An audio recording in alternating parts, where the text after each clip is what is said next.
A new car battery costs between $150 and $300 depending on your vehicle. The average American replaces theirs every 3 to 4 years. But a standard lead-acid car battery is rated to last 5 to 7 years.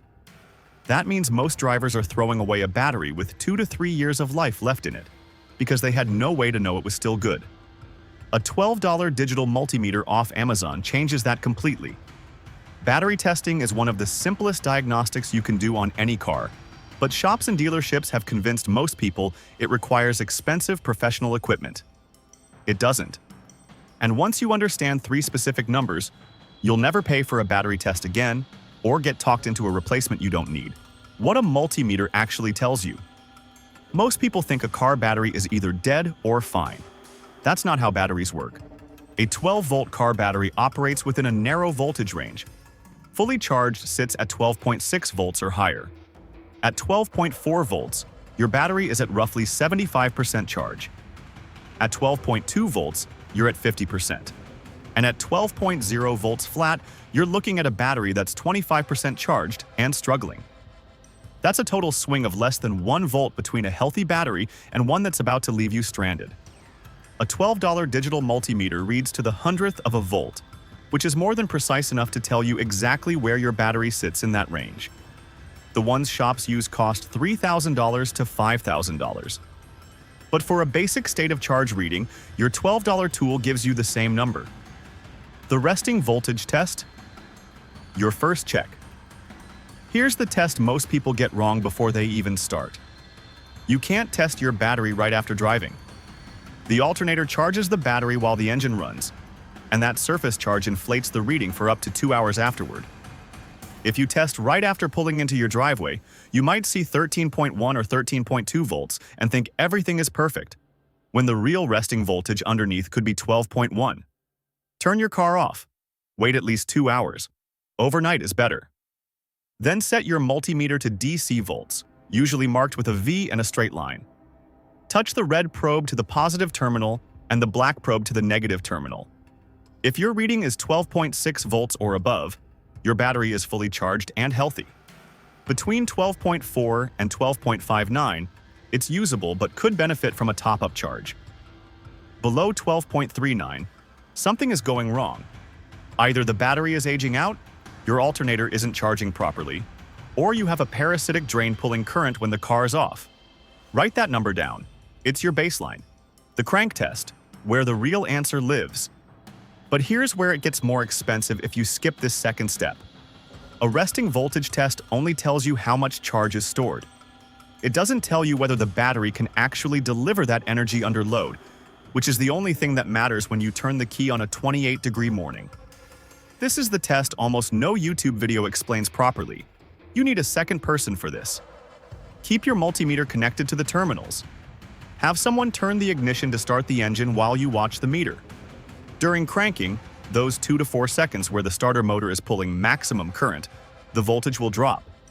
On a healthy battery, it should not drop below 9.6 volts during cranking.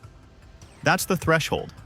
If it dips to 9.6 and recovers quickly once the engine fires, you're fine. If it drops to 9.2, 8.8, or lower, your battery is losing its ability to deliver current under load, even if the resting voltage looked acceptable. This is exactly the scenario where a shop tests your battery on a Tuesday afternoon in a warm garage and says it's fine. Then it dies on you in a parking lot in December. The resting voltage passed. The load capacity didn't. And they never tested for that. The alternator check most people forget. Now this one is going to contradict what most mechanics tell you. When your battery dies, the first thing most shops recommend is a new battery. Makes sense, right? Except in roughly 28% of roadside assistance calls for dead batteries. This is based on AAA's own breakdown data. The battery wasn't the problem. The alternator was undercharging, slowly draining the battery over weeks until it finally couldn't start the car. Here's your check. With the engine running at idle, put your multimeter back on the battery terminals. You should see between 13.7 and 14.7 volts. That's your alternator pushing charge back into the battery. If you're seeing 13.3 or below, your alternator is underperforming. If you're seeing 12.6 or lower with the engine running, Your alternator may have failed entirely, and your car is running purely on stored battery power. That's a car that's going to die on you, possibly while driving, within 30 to 90 minutes depending on how many electrical systems you're running. If you replaced your battery in the last 18 months and it's already testing weak, don't buy another battery. Test the alternator first. A new alternator runs $350 to $600 installed on most vehicles. But that's a one-time fix versus buying a $200 battery every year and a half because the real problem was never addressed. Parasitic drain, the silent killer. And this next one is the one that surprises people the most. Your car uses electricity even when it's parked and off. The alarm system, the clock, the key fob receiver, the computer modules, all of these draw a small current 24 hours a day. Normal parasitic drain is between 25 and 50 milliamps. Anything above 75 milliamps, and your battery is being slowly emptied every time you let the car sit. You can test this with the same $12 multimeter. Switch it to the milliamp setting. Disconnect the negative battery cable and connect your multimeter in series. One probe on the cable, one on the terminal, so all current flows through the meter. Wait about 20 minutes for the car's modules to go to sleep. If you read 30 milliamps, you're normal. If you read 150, 200, or 300 milliamps, something in your car is staying awake and draining your battery overnight. The most common culprits on vehicles from 2015 to 2024 are aftermarket stereo systems that never fully power down, trunk or glove box lights with broken switches that stay on when closed. And, this is the expensive one, faulty body control modules on certain GM vehicles, particularly the 2016 to 2020 Chevy Malibu and 2014 to 2019 Silverado 1500.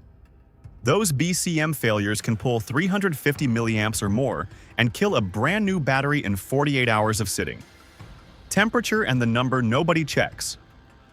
If you're in a northern state, Minnesota, Wisconsin, Michigan, the Dakotas, anywhere that regularly sees single digits in January, your battery's effective capacity drops by roughly 35% at 32 degrees Fahrenheit compared to a warm day.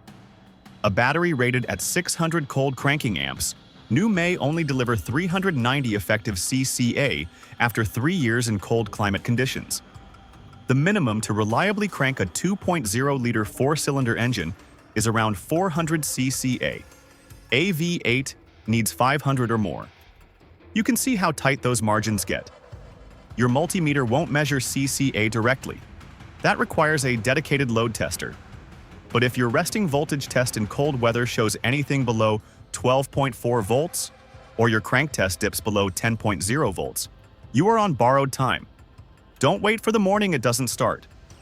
That $150 to $300 battery replacement the shop is recommending? Maybe you need it. Maybe you don't. But for $12, you now have every test you need to know for sure. Resting voltage, crank performance, alternator output, and parasitic drain. 4 tests, 1 tool, 10 minutes of your time. And the answer stops being their opinion and starts being your data. Go test your battery this weekend.